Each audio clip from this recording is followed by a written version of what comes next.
मंगलम भगवान वीरो मंगलम गौतमो गणी मंगलम कुंद कुंदार्यो जैन धर्मोस्तु मंगलम सर्वमंगल मांगल्यम सर्वकल्याणकारकम प्रधानं सर्वधर्माणां जैनं जयतु शासनम्।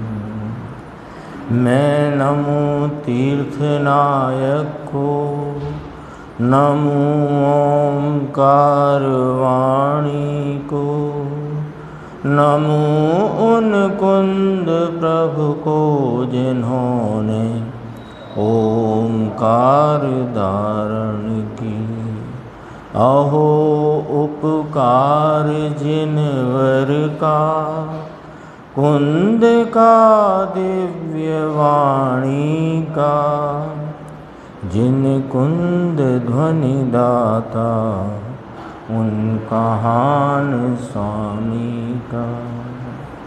चिदानंदिक रूपाए जिनाए परमात्मने, परमात्म प्रकाशाय नित्यं सिद्धात्मने नमः। परमात्म प्रकाश जी के 22वीं गाथा का अपन अभी प्रवचन पूज्य गुरुदेव श्री के सुन रहे थे और ये गाथा बहुत ही महत्वपूर्ण है। यद्यपि कि ये नास्ति रूप विषय को प्रदर्शित करती गाथा है, लेकिन उसमें अस्थि का कितना जोर है ये अपन ने गुरुदेव श्री के प्रवचन में अभी सुना। और काफ़ी महत्वपूर्ण अंश आज उनके प्रवचन में, यानी सरस सूक्ष्म और प्रेरणादायी चर्चा इसमें आई है। अपन देखते हैं। पहले गाथा का सूत्र है 256 पेज। जाणुण धारणु धेउण विजासुण जंतुण मंतु जासुण मंडल मुद्दण भी सो मुनि देव अनंतु की है धारणा ना ध्येय यंत्र न मंत्र न मंडल नहीं मुद्रा नहीं है अंत बिन जिन जानना। गुरुदेव ने बहुत जोर दिया गाथा सूत्र का जो दोहा है ना, सो मुनि देव अनंतु। मुनि देव अनंतु, देव माने देव, ये चैतन्य देव। मुनि माने जानना, तो इस देव को जानो। कैसा है ये? अनंतु, अनंत है। अनंत नाम अविनाशी है। अनादि अनंत कहते हैं ना, तो उसको सिर्फ अनंत कहा। अनंत कहने में भी अनादि अनंत हो गया और अनादि अनंत कहने से अविनाशी हुआ। तो ऐसा यह अविनाशी देव जानो।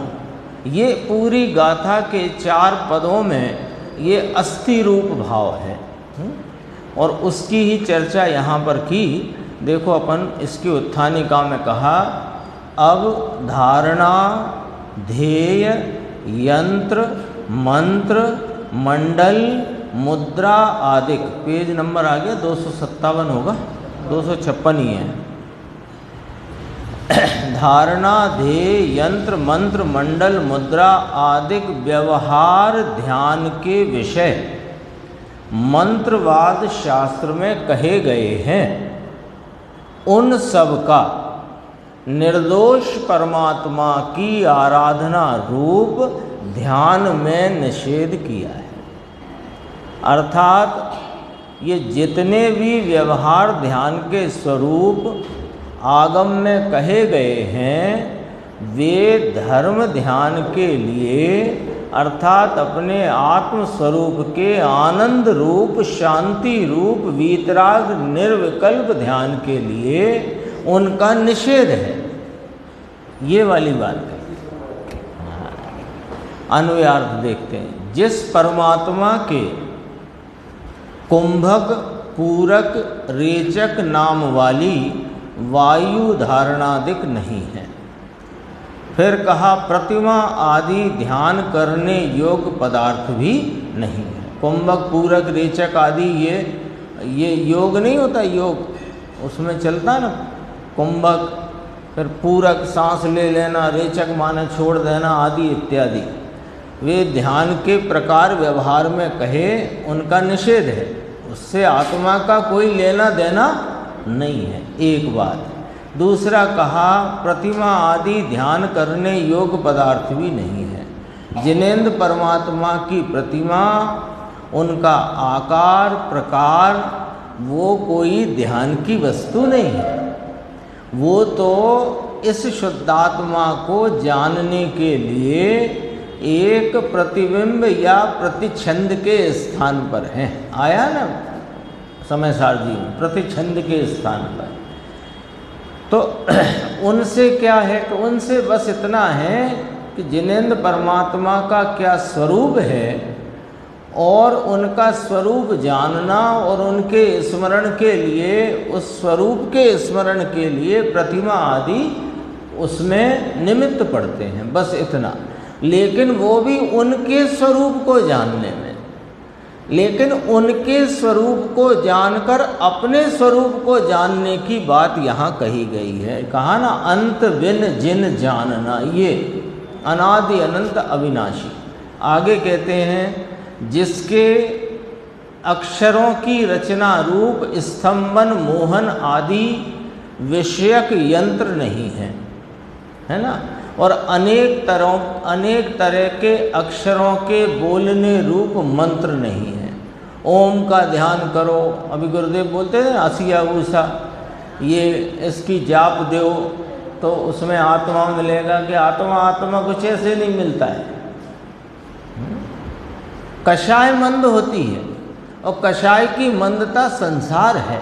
कषाय की मंदता मोक्ष मार्ग नहीं, मोक्ष का कारण नहीं, आत्मा का स्वरूप नहीं। तो अनेक तरह के अक्षरों के बोलने रूप मंत्र नहीं है। और जिसके जलमंडल, वायुमंडल, अग्निमंडल, पृथ्वी मंडल आदि पवन के भेद नहीं है ना। ये वायु है, ये जलवायु, जल की वायु, वायुमंडल, इसमें कहीं भगवान है, इसमें आत्मा है। ये सब बातें जो हैं उपचार व्यवहार के कथन हैं। इनका इस अविनाशी आत्मा से कोई संबंध नहीं। तो वे कोई भी उस आत्मा के ध्यान में सहायक भी नहीं है। गारुड़ मुद्रा, ज्ञान मुद्रा आदि मुद्रा नहीं है ना। पद्मासन में बैठना, वज्रासन में बैठ करके आत्मा का ध्यान हो जाएगा, तो ना ऐसे नहीं होता। निषेध किया है ना, देखो इसमें तो बहुत गुरुदेव ने बहुत गंभीर चर्चा आज दी है। तो उसे किसे, तो उस परमात्मा को जिसके इन सब का निषेध है, धारणा का, प्रतिमा आदि ध्येय का, यंत्र का, मंत्र का, मंडल का, मुद्रा का निषेध है, ऐसे परमात्मा को द्रव्यार्थिक नय से अविनाशी तथा अनंत ज्ञानादि गुण रूप देवम मन्यस्व, परमात्म देव जानो। ये चैतन्य भगवान, ये अनादि अनंत अविनाशी तत्व, इसे तुम जानो। और ये जानने में इनका निषेध है। यंत्र का, मंत्र का, प्रतिमा के ध्यान रूप, ध्येय रूप जो वस्तुएं हैं उनका, मंडलादिक, वायुमंडल आदि सब का। भावार्थ देखो, अतीन्द्रिय आत्मिक सुख के आस्वाद से विपरीत ये शैली है। जयसेन स्वामी की भी शैली ऐसी है और ब्रह्मदेव सूरी की भी शैली ऐसी ही है। कैसी कि पहले अस्थि रखते हैं, फिर उसकी नास्ति करके उसका वर्णन कर देते हैं, है ना। जैसे मिथ्यात्व का वर्णन करना हो उन्हें, उदाहरण के लिए मिथ्यात्व का वर्णन करना हो तो कहेंगे कि आत्मा के अतीन्द्रिय सुख से विपरीत और आत्मा के अतीन्द्रिय सुख ज्ञानादि भाव की श्रद्धा से विपरीत रागादि में एकत्व को मिथ्यात्व कहते हैं। ऐसी शैली है। इसमें क्या हो जाता है कि दोनों बात आ जाती है, अस्थि भी आ जाती है और जिसका कथन नास्ति से किया जा रहा है वो भी आ जाती। देखो, अतीन्द्रिय आत्मिक सुख के आस्वाद से विपरीत जिह्वा इंद्री के विषय रस को जीतकर, अब देखना यहाँ पर जिह्वा इंद्री माने रसना इंद्री, इसको मुख्य लिया, लेकिन इसमें सभी इंद्री के विषय ले लो। यानी उपयोग की बहिर्मुखता में जो इंद्री के विषय रूप पदार्थों में को जानते समय जिस प्रकार का आस्वादन है उससे विपरीत है अपना परम सुख रसी स्वभाव, ऐसे कहना है। तो उसको जीत कर एक पॉइंट हुआ। दूसरा, निर्मोह शुद्ध स्वभाव से विपरीत मोह भाव को छोड़कर, एक तो कहा जिह्वा इंद्री माने पंचेंद्री विषयों के रस को छोड़कर, यानी उदर की रुचि को तोड़कर, फिर कहा कि ये आत्मा कैसा है कि ये निर्मोही है, ये मोह नाम पर में सावधानी का नाम मोह है, तो पर में सावधानी से रहित है ये कौन? ये आत्मा शुद्ध स्वभाव। उससे विपरीत क्या होता है कि पर में सावधानी, ये शैली है। दो बातें आई, निर्मोह शुद्ध स्वभाव से विपरीत मोह भाव को छोड़कर, और वीतराग सहज आनंद परम समरसी भाव सुख रूपी रस के अनुभव का शत्रु। देखो, वीतराग सहज आनंद परम समरसी भाव सुख रूपी रस, ये मेरा रस है, इसका शत्रु, इसके अनुभव का शत्रु 9 तरह का कुशील। इसमें मुख्यतया ब्रह्मचर्य को सामने रखकर कथन किया है ना, 9 तरह के कुशील को छोड़कर। अब और देखो, अब निर्विकल्प समाधि के घातक मन के संकल्प विकल्पों को त्याग कर ले। इसमें क्या आ गया? 3 बातें तो ऊपर आई, 5 इंद्री के विषयों के रस को छोड़कर और पर में सावधानी रूपी मोह के भाव को छोड़कर, तीसरे में कहा जो 9 तरह का कुशील है उसे छोड़कर, अब चौथे में कहा वो जरा बात समझना कि निर्विकल्प समाधि के घातक मन के संकल्प विकल्प क्या आ गया? जितना व्यवहार रत्नत्रय का परिणाम है सब आ गया निर्देश भाई। इसमें बोलो मंजूर के नहीं? देवगुरु शासकीय श्रद्धा का राग निर्विकल्प समाधि का घातक। कड़क तो है बात,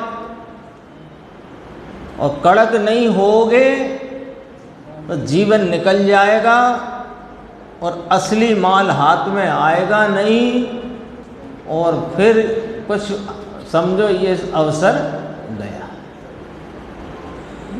कई बार अपन बात करते हैं कि युद्ध में जब योद्धा को जाना है तो सेनापति आज्ञा करता है कि चलो कूच कर दो।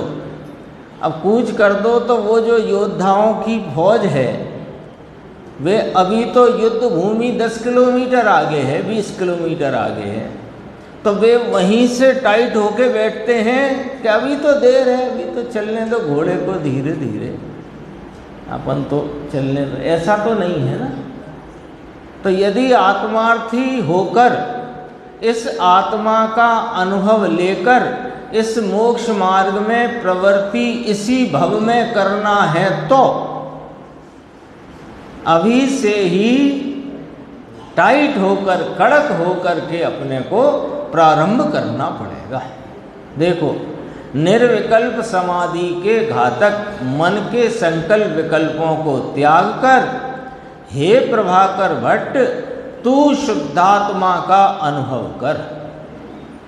फिर इसी बात को अन्य जगह से आचार्य भगवान संदर्भ देके कहते हैं, ऐसा ही दूसरी जगह भी कहा है, अखाड़ेति। इसका आशय इस तरह है, इंद्रियों में रसना प्रबल है जीव, तो उसको मुख्य करके ले लिया। ज्ञानावरणादि 8 कर्मों में मोह कर्म बलवान है, तो उसको ले लिया। 5 महाव्रतों में ब्रह्मचर्य व्रत प्रबल है, तो उसको ले लिया। और 3 गुप्तियों में मनोगुप्ती पालना कठिन है। पालना मतलब मनोगुप्ती रूप प्रवर्तना, जहाँ मन का भी अवलंबन ना हो, ऐसी गुप्ती है ना। जैसे वो आचार्य अमृतचंद्र देव ने कहा, हम तो अपने स्वरूप में गुप्त हैं। वो गुप्ती है वास्तव में, स्वरूप गुप्ती मनोगुप्ती है। मनोगुप्ती तो कहा नास्ति परक, मन के विकल्पों से छूटने को, इसको तो नास्ति परक है। लेकिन उससे छूटकर गए कहाँ के, स्वरूप गुप्त। तो यहाँ तो नास्ति परक कथन है ना, पर इसमें अस्थि क्या निकली? ये 4 बातें मुश्किल से सिद्ध होती हैं, पर अस्थि क्या निकली? धारणा, ध्येय, मंत्र, यंत्र, मंडलादिक, इन सब जो व्यवहार ध्यान के साधन रूप व्यवहार से कहे गए हैं, उनका आत्म स्वरूप की आराधना रूप ध्यान के लिए निषेध किया गया है। तो काय के लिए ये सब का निषेध किया, और इन सब को छोड़ने की चर्चा किस लिए की? कि इस एक चैतन्य आत्मा को जानो, इसका अनुभव करो। तो गुरुदेव कहते हैं, यहाँ तो गाथा 11 का भाव रख दिया है। वो दत्त मस्जिदो खलू, ये व्यवहार ने सब ही अभूतार्थ है, और एक भूतार्थने के आश्रय से ही इस चैतन्य परमात्मा की प्राप्ति होती है। यही बात है 11वीं गाथा में, वो ही रख दी है यहाँ पर। देखो, गुरुदेव की अपन यहाँ चर्चा देखते हैं, बहुत गंभीर है। 258 है ना। जैसे पहले ही कह दिया है कि जैसे योद्धा युद्ध में जाने के लिए कूच करते हैं, तो कैसे जाते हैं मुकेश जी? कड़क होके जाते हैं ना। तो बस कड़क होके सुनो आज। जो परमात्म स्वरूप ध्रुव नित्य है, उसका आश्रय करने से ही, बोलो, ये जो भाषा है जिनेंद्र परमात्मा की आगम की, इसमें जो ही शब्द का प्रयोग होता है उसका बड़ा वजन होता है। उसको ऐसे नहीं पढ़ सकते आप, उसका आश्रय करने से ही। उस ही में यदि बड़ी मात्रा है तो बड़ी जोर से ही समझना पड़ेगी। ही माने अन्न का निषेध। जो परमात्मा स्वरूप ध्रुव नित्य है, उसका आश्रय करने से ही आत्मधर्म प्राप्त कर सकता है। उसे कोई व्यवहार के विकल्प हों तो इसको आत्मा का ध्यान हो जाए, ऐसा इनकार करते हैं।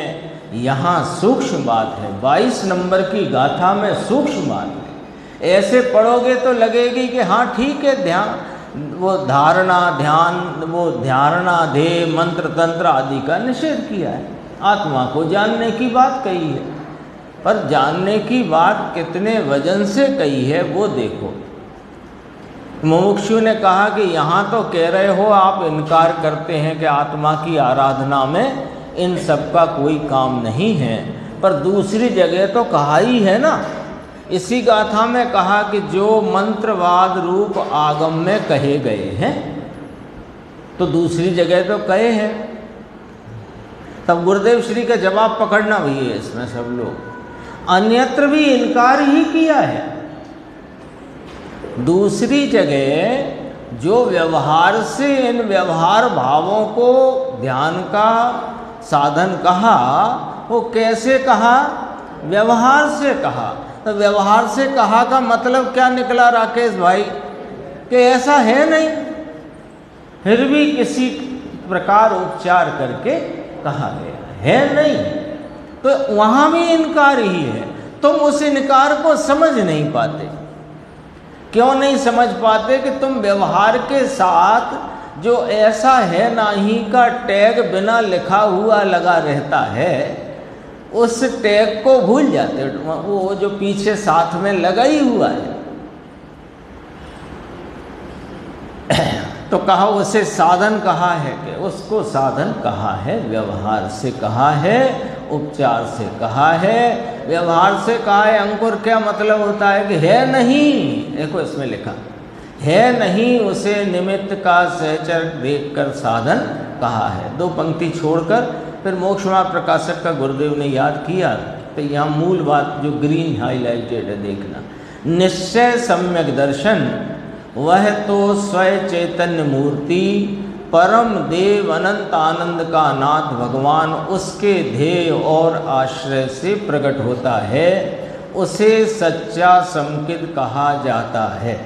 परंतु साथ में देव गुरु शासकीय श्रद्धा का विकल्प होता है।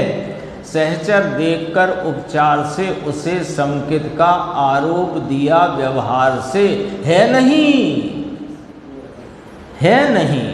कह दिया। ये वाली बात, और भी बातें हैं देखो। 47वीं गाथा याद की, द्रव्य संग्रह की 47 गाथा। दुविहम पि मोक हेयोम, अगला ही पेज है। जाने पाओ नदी जम मुनि नीमा। क्या कहते हैं? कि 2 प्रकार का मोक्ष मार्ग कथन रूप है ना, इसलिए जो आगम में 2 प्रकार कथन रूपता से मोक्ष मार्ग कहा गया, वह दोनों ध्यान में प्राप्त होते हैं। अर्थात कि एक ध्यान की पर्याय में दोनों भाव कैसे प्राप्त होते हैं, ये बात समझना चाहिए। कि ये बात तो हमको ख्याल में आ गई कि जब वर्तमान उपयोग की परिणति अपने चैतन्य स्वभाव का आलम्बन लेती है, तो उसमें चैतन्य भगवान की जो गुणात्मक, जो इसकी गुण स्वरूपता के भाव निर्मल हैं, वे वेदन में संचेतन में आते हैं। उसको निश्चय सम्यक ज्ञान सम्यक दर्शन कहते हैं। ये बात तो ठीक है। तो साथ में व्यवहार भी कैसे प्राप्त हो गया, वो यहाँ समझना। देखो, आत्मा सीधा स्वभाव का आश्रय लेकर, सीधे का अर्थ समझ गए भैया? सीधे का अर्थ होता है मन आदि का सर्व प्रकार से बाह्य आलम्बन छोड़कर मन इंद्री के अवलंबन बिना की ज्ञान दशा से आत्मा को जानना, इसका नाम है सीधा। आत्मा सीधा स्वभाव का आश्रय लेकर निश्चय सम्यक दर्शन करता है। ये बात ठीक है। उसमें राग बाकी रहा, जो स्वरूप का आलम्बन लिया, सीधा उपयोग की परिणति को अंतर में झुकाकर अपने चैतन्य भगवान ज्ञायक स्वरूप का आलम्बन लिया, तो क्या हुआ कि वहाँ पर स्वरूप के संचेतन और आपरूपता की प्रतीति और स्वरूप की लीनता रूप ध्यान उत्पन्न हुआ। ठीक है ना? तो ये तो हुआ। तो फिर व्यवहार क्या हुआ कि वहाँ जो राग बाकी रहा, राग पूर्ण वितराग नहीं हो गया ना, तो जो ध्यान में भी राग बाकी रहा, उसे उपचार या व्यवहार कहा जाता है। तो एक समय की जो स्वरूप के आलम्बन की परिणति ध्यान रूप है, उसमें दोनों प्रकार के मोक्ष मार्ग प्राप्त होते हैं। ऐसी गजब चीज है। और नीचे लिया गुरुदेव ने, यहाँ निमित्त से होता है, ये सब झगड़े हैं। आगे ही बढ़ जाते हैं, देखो आगे चर्चा और है।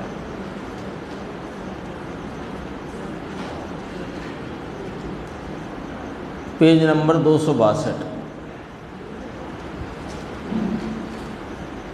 ये आया देखो बीच में। ऐसा कहते हैं कि निर्विकल्प समाधि के घातक मन के संकल्प विकल्पों को त्याग कर, ये आत्मा की आराधना रूप ध्यान कैसे होता है ना। तो वो 11वीं गाथा का भाव उसे भी अपन अभी देखेंगे। तो कहा निर्विकल्प समाधि के घातक हैं कौन? मन के संकल्प विकल्प। संकल्प विकल्प की व्याख्या आज भी गुरुदेव ने की और अपन चूँकि हो चुकी है। हाँ, द्रव्य कर्म, नौकर्म, भाव कर्म ये मेरे ये संकल्प है, और ज्ञान ज्ञेय के निमित्त से ज्ञान में जो भेद पड़ते हैं वे विकल्प है। ठीक है। ये व्यवहार का विकल्प कि ऐसा आत्मा है और ऐसा ऐसे है और ऐसा वैसे है, ऐसा जो व्यवहार का विकल्प है वह निर्विकल्प समाधि का घात करने वाला है। निर्विकल्प समाधि क्या कही? कि जिस भाव में यह चैतन्य परमात्मा आस्वाद रूप होता है, वो आत्मा की एकाग्रता में इसकी शांति और अनंत गुणों की पवित्रता जिसमें बहती है, उसका नाम निर्विकल्प समाधि है। ठीक है। अब वो निर्विकल्प समाधि में कौन घातक है? कि मन के संकल्प विकल्प। अब मन के संकल्प विकल्प में क्या?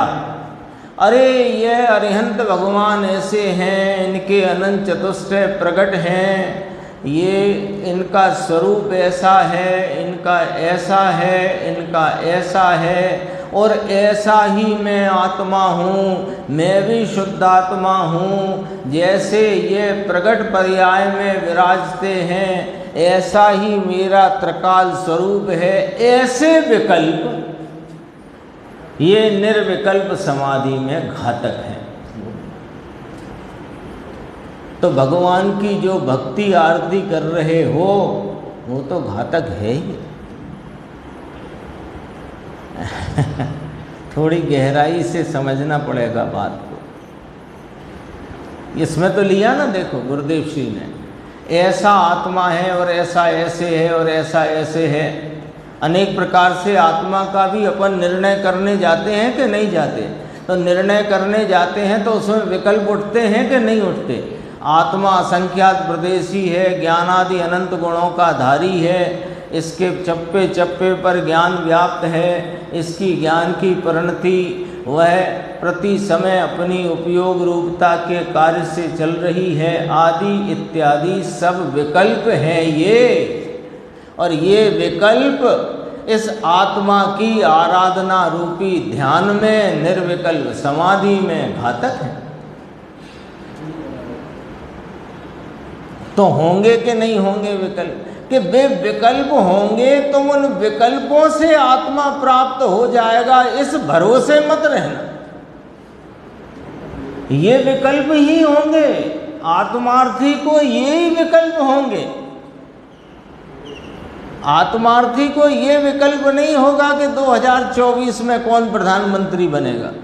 उसको यही विकल्प होंगे कि आत्मा ऐसा है, जैसे अरिहंत प्रकट पर्याय में विराजते हैं, ऐसा मेरा त्रिकाल स्वरूप है। जैसे सिद्ध भगवंत निरंजन स्वरूप विराजते हैं, ऐसा मैं त्रिकाल निरंजन हूँ। ऐसे ही विकल्प होंगे, पर इन विकल्पों से आत्मा प्राप्त होता हो अथवा इसकी निर्विकल्प समाधि प्राप्त होए, इस भरोसे ना रहना।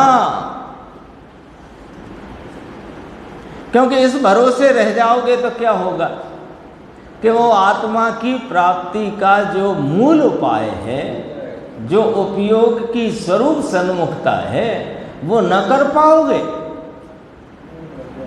देखो बहुत स्पष्ट बात कही गई है। वे निर्विकल्प समाधि का घात करने वाला है। वर्तमान पर्याय हो, पर्याय में ही तो है ये रागादि विकल्प। निर्विकल्प स्वरूप तो भगवान, यहाँ घात की बात भी करी। कौन की घात? वर्तमान पर्याय माने निर्विकल्प वीतराग पर जो समाधि रूप भाव है उसका घात है, यानी शुद्ध उपयोग का घात, ऐसे समझो सीधी भाषा में। निर्विकल्प स्वरूप तो भगवान त्रिकाल है, परंतु उसके आश्रय से हुई निर्विकल्प समाधि उसको ये शुभ विकल्प घातक हैं।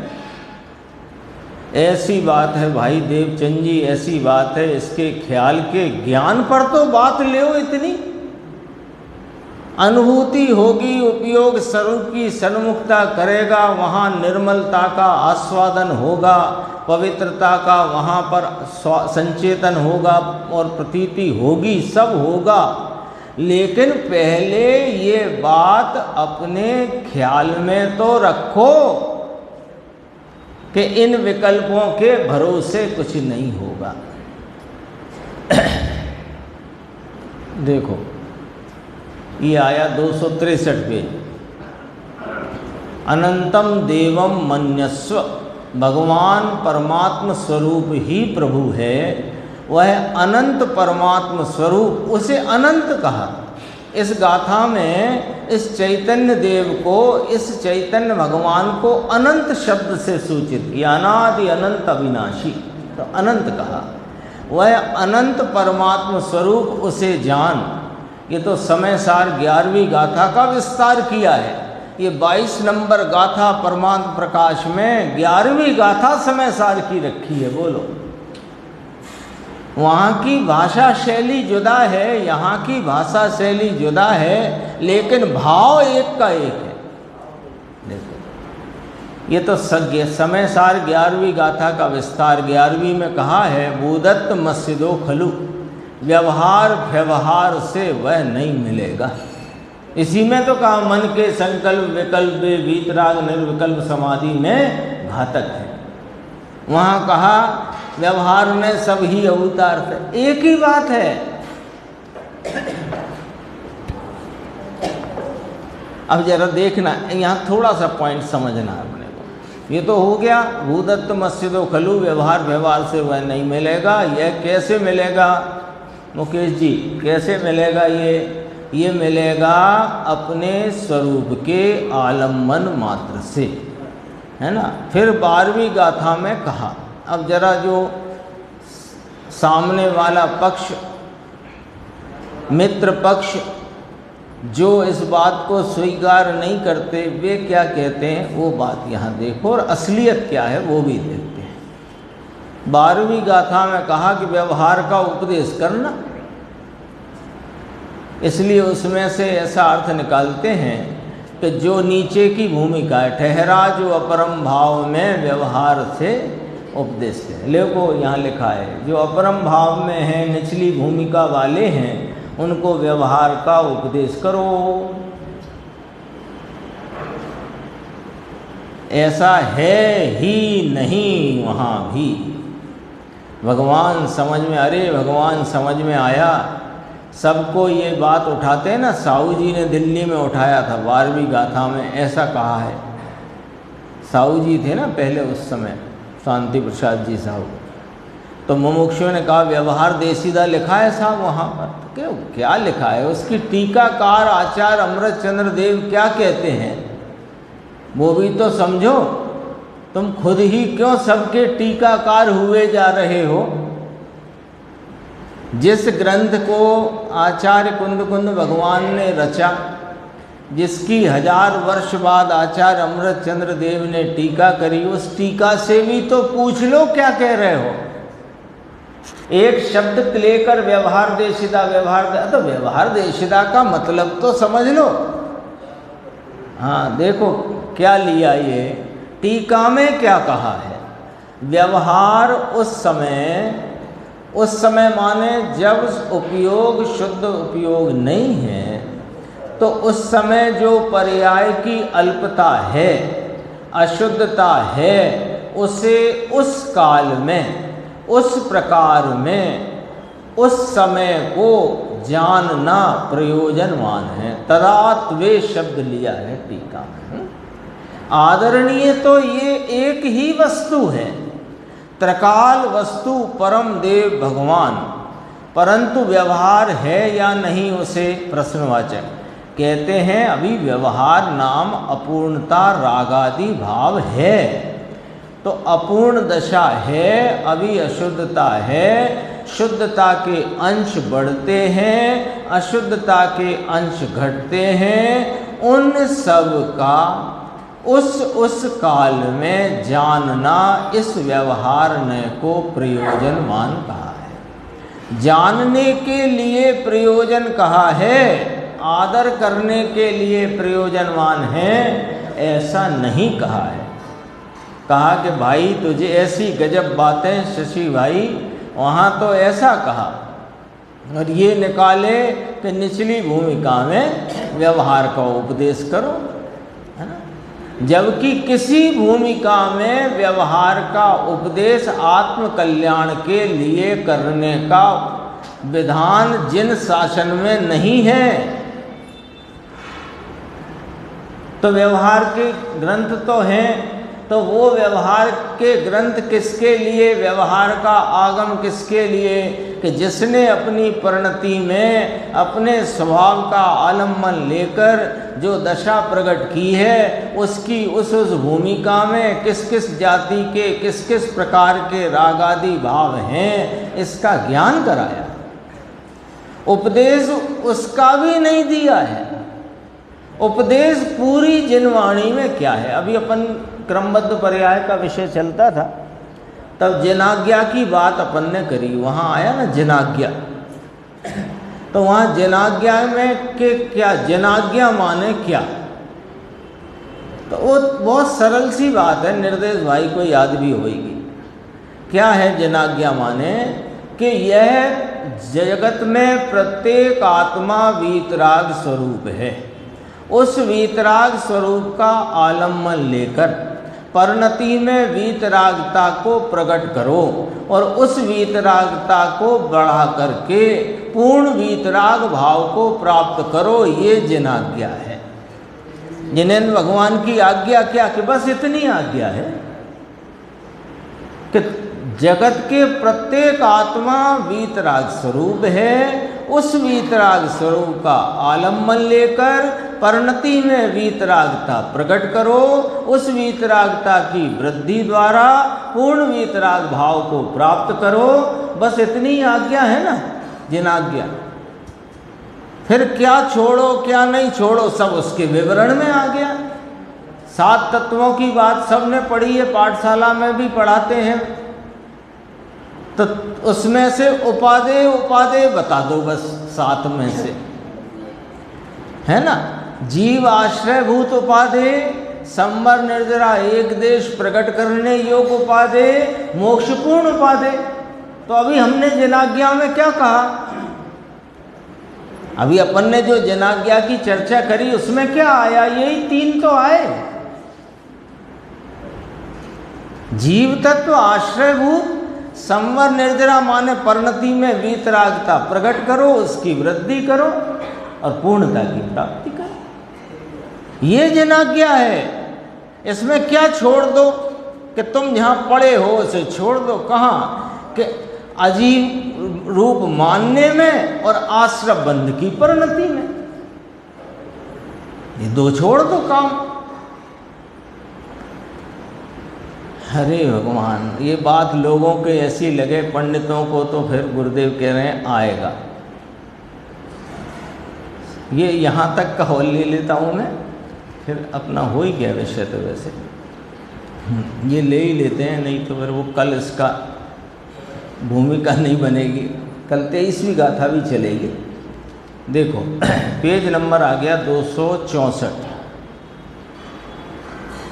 एक समय की पर्याय बिना का जो पदार्थ विद्यमान है, एकदम यशवंत भाई मुद्दे की बात, टू दी पॉइंट। एक समय की पर्याय बिना का जो पदार्थ विद्यमान है, यह चैतन्य भगवान अपना आश्रयभूत त्रिकाली गायक देव, ये एक समय की पर्याय बिना का त्रिकाल ध्रुव स्वभाव तत्व है।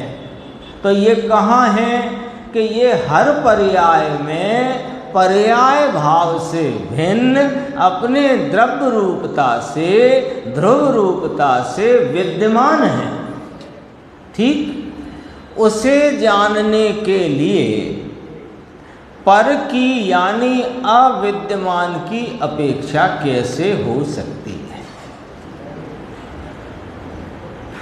जो चीज अपनी विद्यमान ही है उसे जानने के लिए पर की यानी अविद्यमान जो है नहीं उसकी क्या अपेक्षा और क्यों अपेक्षा?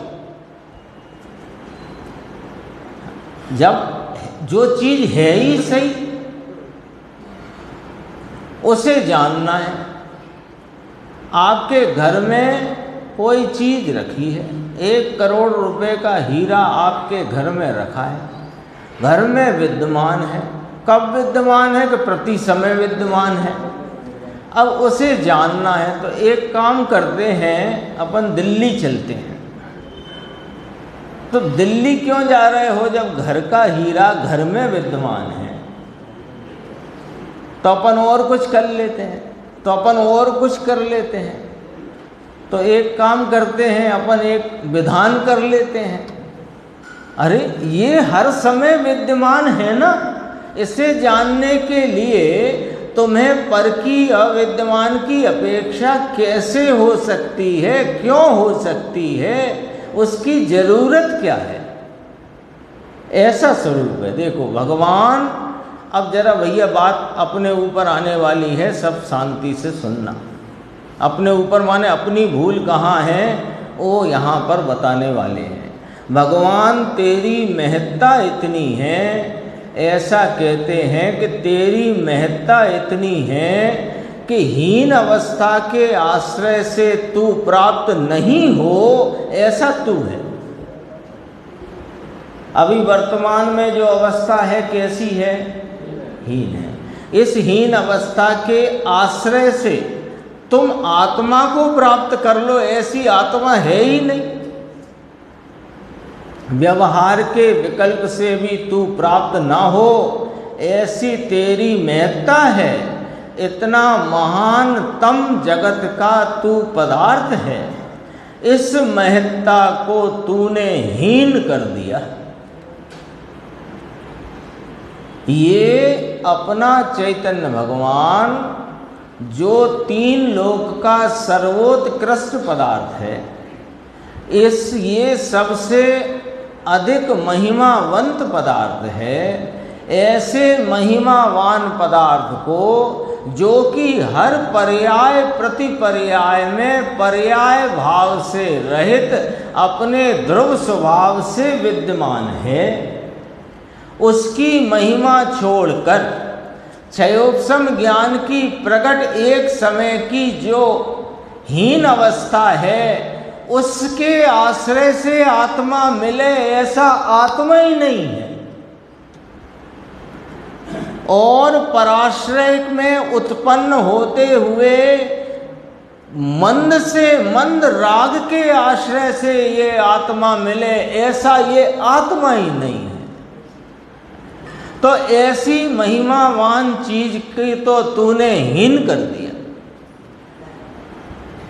कैसे कर दिया? कि वो राग का मलिन भाव, मंद कषाय का मलिन भाव, असुचि भाव, दुख रूप भाव, कौन सा? मंद कषाय वाला, शुभ राग वाला, हीना भाव, मलिन भाव, वो भाव से ये महान प्रभु मिले तो इसका तो किया अनादर, और उस असुचिता का, मलिनता का, विपरीत भाव का, दुख रूप भाव का आदर करते हो।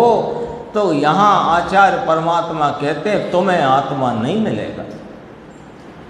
देखो कैसे कहते हैं, भाई ये राग की मंदता व्यवहार हो तो प्राप्त हो, बापू मर जाएगा तू, नहीं मिलेगा, नहीं मिलेगा। ये राग एक क्षण भी आदर के लायक नहीं है, एक क्षण के लिए भी। तो राग तो है ना कि राग को रहने दो ना। तुम राग से रहित हो ये स्वीकार करने में तुम्हें क्या तकलीफ आती है भाई? अभी तो राग है ना, अभी तो राग है ना। आप क्या समझो, अभी तो इतने बुरे बुरे परिणाम अशुभ तीव्र कषाय के आते हैं, तो अरे वे तीव्र के आते हों तो भी वे अशुचि हैं, और मंद के आते हों तो भी अशुचि हैं, और वे तेरा स्वरूप है नहीं, तो वे हैं तो सही कि उन्हें रहने दो ना। तुम उनसे रहित हो ये क्यों नहीं स्वीकार करते? तो इस स्वीकारता से क्या हो जाएगा कि तुझे तेरे असली स्वरूप का पता चल जाएगा, और ये जो राग के आदर करने से स्वरूप का अनादर हो रहा है, वो स्वरूप का अनादर मिट जाएगा। किस क्षण? जिस क्षण तू राग का आदर छोड़ेगा उस क्षण। राग का आदर किसी को भी एक क्षण भी करने योग्य नहीं है, ऐसी बात है। तो भगवान की भक्ति करना कि नहीं करना, कि तुम क्या करते हो, वो तो भक्ति का भाव जिस समय आता है सो आता है, पर वो राग आदर के योग्य नहीं। भगवान के आदर का राग आता है, वो राग आदर के योग्य नहीं। बात ऐसी है। तो महत्ता को मार डालता है, निर्विकल्प का घातक कहा ना इस परिणामों को। ऐसा है जयंती भाई, बाड़ा वालों को तो बहुत कठिन लगे। बाड़ा वाले समझते हो भैया निर्देश? जो संप्रदाय बांधकर बैठे हैं वे सब बाड़े वाले। हाँ, जो संप्रदाय बांधकर बैठे, इस क्रिया से ऐसा होता है हमारा संप्रदाय, इस क्रिया से ऐसा होता है हमारा संप्रदाय।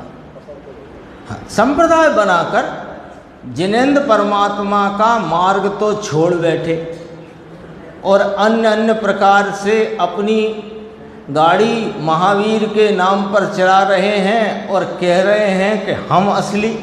ये बाड़ा आई बात समझ में? यशवंत भाई, बाड़ा बांधी बैठा रे अपना पंथ करने को। ये तो परमात्मा का पंथ है भैया, खुली खुली बात है। अब अपन आते हैं ज्ञान गोष्ठी में, और वहाँ भी बहुत गंभीर चर्चा है।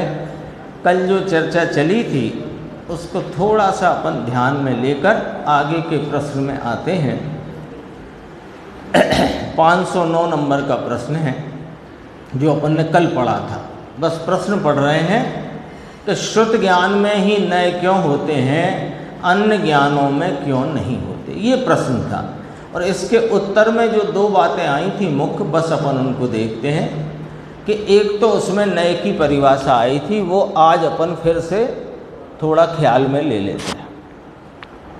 जो पूरे पदार्थ के ज्ञान पूर्वक उसमें भाग करके जाने, ऐसे जानने के भाव को नए कहते हैं। ठीक है, ख्याल में आ गई बात? अब देखो, शुद्ध ज्ञान अपने विषयभूत समस्त क्षेत्र, और समस्त काल में भी लगा दो, समस्त क्षेत्र समस्त कालवर्ती पदार्थों को परोक्ष रूप से ग्रहण करता है, इसलिए उसमें ही नए पढ़ते हैं। ये दोबारा मैं इसलिए भी पढ़ रहा हूँ, कल ना भी यदि ख्याल में आया हो तो आ जाए। और आज का प्रश्न इसी में से निकल करके आया है जो अपन आज पढ़ने वाले हैं। शुद्ध ज्ञान अपने विषयभूत समस्त क्षेत्र कालवर्ती पदार्थों को परोक्ष रूप से ग्रहण करता है, इसलिए उसमें ही नए पढ़ते हैं। शुद्ध ज्ञान में भी समझ लो, जितना स्वयं संवेदन प्रत्यक्ष हो गया है उतना तो प्रमाण ही है, और जितना परोक्षपना रह गया है उसमें नए पढ़ते। समझ गए बात? नहीं? देखो, शुद्ध ज्ञान जो वर्तमान ज्ञान है अपना मति शुद्ध ज्ञान, तो मति पूर्वक जो शुद्ध ज्ञान का परिणमन है उसमें जो आत्मा को विषय स्वयं बनाकर, विषय बनाकर जो आत्मा संवेदन प्रत्यक्ष हुआ, तो आत्मा के अनंत गुणों की निर्मलता का वेदन प्रत्यक्षता उस उपयोग में शुद्ध ज्ञान में हो गई।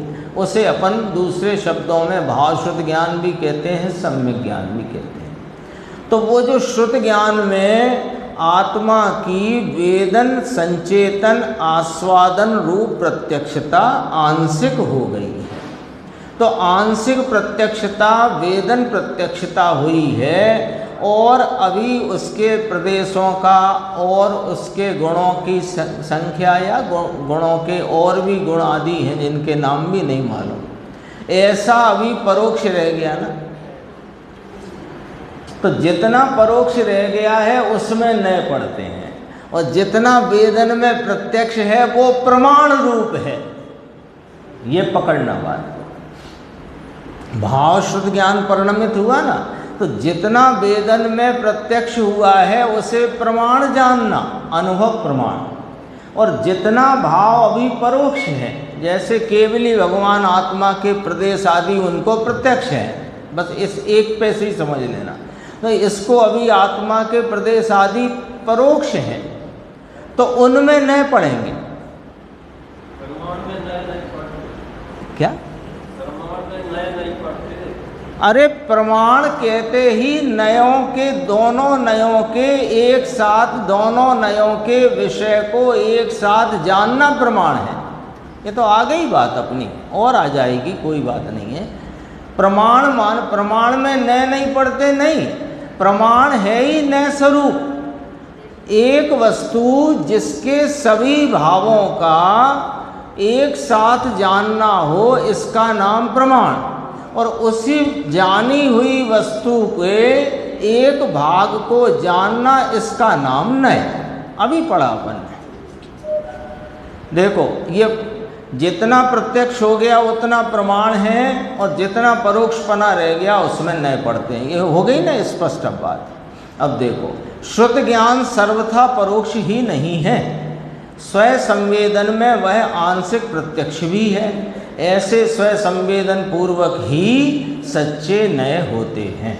शुद्ध ज्ञान केवल ज्ञान की तरह सकल पदार्थों को भले न जाने, किंतु अपने विषय के योग पदार्थों को सकल काल क्षेत्र सहित पूरा ग्रहण करता है, और उसमें एक देश रूप नए होता है। अब देखो 510 नंबर। शुद्ध ज्ञान त्रिकाली पदार्थ को परोक्ष जानता है। ये इसी में से आई ना बात। देखो यहाँ से आई कि केवल ज्ञान की तरह सकल पदार्थों को भले प्रत्यक्ष नहीं जानता, किंतु अपने विषय के योग पदार्थों को सकल काल क्षेत्र सहित पूरा ग्रहण करता है, उसमें एक देश रूप नय होता है। इतनी परोक्षता है। ठीक है, तो शुद्ध ज्ञान त्रिकाली पदार्थ को परोक्ष जानता है, इसलिए उसमें ही नय होते हैं। ऐसा जो कहा गया, क्या इसमें कोई रहस्य भी है? ये प्रश्न पूछा है। आई बात ख्याल में आई कि नहीं प्रश्न की? देखो, अभी अपन ने दो बातें देखी। शुद्ध ज्ञान में जितना स्व संवेदन प्रत्यक्षता है उतना अनुभव प्रमाणपना है, जितना परोक्षपना है उसमें नए लागू करते हैं। ठीक है, इसी बात को नीचे समझाया कि अपने विषय के योग पदार्थों को सकल काल क्षेत्र सहित पूरा ग्रहण करता है। मति ज्ञान ऐसा नहीं करता है, इसलिए उसमें नए नहीं पढ़ते हैं। शुद्ध ज्ञान में वह सकल काल और सकल क्षेत्र सहित पूरा ग्रहण करता है परोक्षपने, इसलिए उसमें एक देश रूप नए होते हैं। तो श्रोता ने ये बात पकड़ करके ये प्रश्न पूछा, समझ करके शुद्ध ज्ञान त्रिकाली पदार्थ को परोक्ष जानता है, इसलिए उसमें ही नए होते हैं। इसी पर से तो आपने ये पिछले प्रश्न का उत्तर दिया कि 5 प्रकार के ज्ञान में सिर्फ शुद्ध ज्ञान में ही नए क्यों होते हैं, अन्य में क्यों नहीं होते, ये आया था ना। तो अवधि मन पर्याय केवल ज्ञान को प्रत्यक्ष में रखा, मति शुद्ध को परोक्ष में रखा। मति में सकल काल और सकल, क्या शब्द था उसमें देखो, सकल काल सकल क्षेत्र का जानना नहीं होता ना, तो मति ज्ञान में नए नहीं पढ़ते, नए फिर शुद्ध ज्ञान में पढ़ते। ये वाली बात आई। क्यों शुद्ध ज्ञान में पढ़ना क्यों कहा? क्योंकि शुद्ध ज्ञान सकल काल क्षेत्र सहित पूरा ग्रहण करता है अपने विषय के योग पदार्थ, तो उसमें उतना परोक्षपना है। तो उसमें तो वो पूछते हैं प्रश्नकार, क्या साहिब इसमें कोई रहस्य भी है? तो कहा हाँ, रहस्य है और सूक्ष्म है। इसमें से ऐसा न्याय निकलता है, इस चर्चा में से ऐसा न्याय निकलता है कि द्रव्यार्थिक नय मुख्य है और पर्याय आर्थिक नय गौण है। हैं? अब देखो कैसे कि त्रिकाली पदार्थ, ये आपने क्यों कहा कि द्रव्यार्थिक मुख्य है पर्याय आर्थिक गौण है? आप ऐसा क्यों नहीं कहते किसी समय पर्याय आर्थिक मुख्य है, किसी समय द्रव्यार्थिक गौण है? ऐसा क्यों नहीं कहते कि नहीं? इसलिए नहीं कहते कि सुनो, त्रिकाली पदार्थ का ज्ञान हो तभी उसके अंश के ज्ञान को पर्याय आर्थिक कहा जाता है। अब इस प्रश्न का जवाब मिल गया। 5 मिनट ज़्यादा लगेंगे आज, क्योंकि वो इसकी भूमिका बनाने में ही समय निकल गया अपना। देख लो जरा, त्रिकाली पदार्थ का ज्ञान हो तभी उसके अंश के ज्ञान को पर्याय आर्थिक कहा जाता है। ये काय का उत्तर आ गया यशवंत भाई? इस बात का उत्तर आ गया कि हमेशा द्रव्यार्थिक नए मुख्य क्यों करते हो? पर्याय आर्थिक, कभी पर्याय आर्थिक मुख्य करो, कभी द्रव्यार्थिक मुख्य करो। कि नहीं, द्रव्यार्थिक नय का विषय जो है वो जाने बिना पर्याय आर्थिक नय खड़ा ही नहीं होता, इसलिए द्रव्यार्थिक नय मुख्य है। देखो, त्रिकाली पदार्थ का ज्ञान हो तभी उसके अंश के ज्ञान को पर्याय आर्थिक कहा जाता है। जब द्रव्यार्थिक नय से त्रिकाली द्रव्य को जाना, तब उसके पर्याय रूप अंश को जानने वाले ज्ञान को पर्याय आर्थिक नय कहा जाता है। त्रिकाली द्रव्य के सन्मुख होकर उसको जाना। कैसे जाना त्रिकाली द्रव्य को? पर्याय के सन्मुख होकर जाना कि द्रव्य के सन्मुख होकर जाना? तो द्रव्य के सन्मुख होकर जाना माने द्रव्यार्थिक नय के विषय को मुख्य करके जाना, ठीक है ना?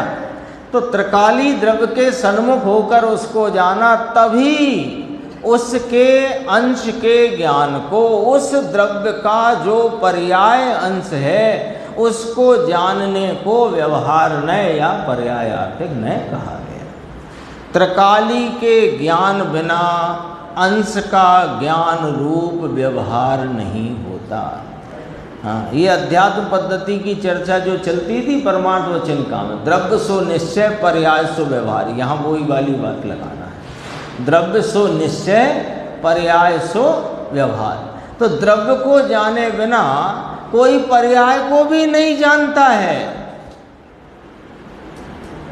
बोलो, जो द्रव्य को नहीं जानता वो पर्याय को जानता है क्या? दूसरे शब्दों में पूछते हैं, पर्याय दृष्टि वाला पर्याय को नहीं जानता, और द्रव्य दृष्टि वाला द्रव्य को भी जानता है, पर्याय को भी जानता है। ऐसा है, इसलिए द्रव्यार्थिक नय मुख्य है। तो वो बात कही, त्रिकाली के ज्ञान बिना अंश का ज्ञान रूप व्यवहार नहीं होता। इस प्रकार यह बात निश्चित हुई कि निश्चय बिना व्यवहार नहीं, और द्रव्य के ज्ञान बिना पर्याय का ज्ञान नहीं। व्यवहार नय तो अंश को जाने उसे व्यवहार नय कहते हैं, किंतु अंश किसका? किसका अंश? कि त्रिकाली पदार्थ का। अतः त्रिकाली पदार्थ के बिना उसके अंश का ज्ञान यथार्थ नहीं होता। श्रुत ज्ञान भी, वो पूछा तो ये गया था ना श्रुत ज्ञान के बारे में, तो श्रुत ज्ञान भी त्रिकाली द्रव्य स्वभाव की तरफ लगे तो ही उसमें नय होते हैं।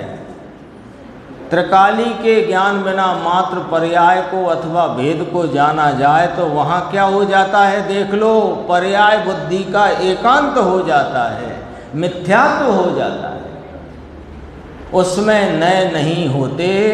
आत्मा नित्य है, शुद्ध है, ऐसा जानने वाला नय त्रिकाली पदार्थ के ज्ञान बिना नहीं होता, तथा शुद्धता नित्यता आदि को जाने बिना अकेली अशुद्धता अथवा अनित्यता को जाना जाए तो भी एकांत मिथ्यात्व हो जाता है ना। हम अपने द्रव्य स्वभाव को तो नहीं जानते, पर हम अपनी पर्याय को तो जानते हैं ना कि हमारी पर्याय अल्प है, अपूर्ण है, राग वाली है, मलिन है, कि नहीं जानते तुम। तब उदार बुद्धि से तुम जानते हो। पर्याय की अशुद्धता को वो जानता है जो अपने शुद्ध स्वभाव को जानता है। अकेली अशुद्धता अथवा अनित्यता को जाना जाए तो भी एकांत मिथ्यात्व हो जाता है। वहाँ व्यवहार न भी नहीं होता। व्यवहार न भी किसको होता है कि जिसको निश्चय के विषय का, अपने त्रिकाली ज्ञायक का, द्रव्य दृष्टि के विषय का, द्रव्यार्थिक नय के विषय का जिसको अनुभव प्रमाण रूप ज्ञान हो, तो उसको शेष जो परोक्ष रह गया है उसमें नय लागू पड़ते हैं। अब आ गई बात समझ में, वो वाली बात आ गई समझ में कि जितना स्वयं संवेदन प्रत्यक्ष होकर के भावश्रुत ज्ञान जो अनुभव प्रमाण परिणमित हो गया है, उसको जितना अभी परोक्षपना है उसमें नए लागू पड़ते हैं। तो जो बात चलती है कि भावश्रुत ज्ञान में ही नए लागू पड़ते हैं, ज्ञानी कोई नए लागू पड़ते हैं, ये सारा स्पष्टीकरण इसमें आ गया। शेष चर्चा आगे।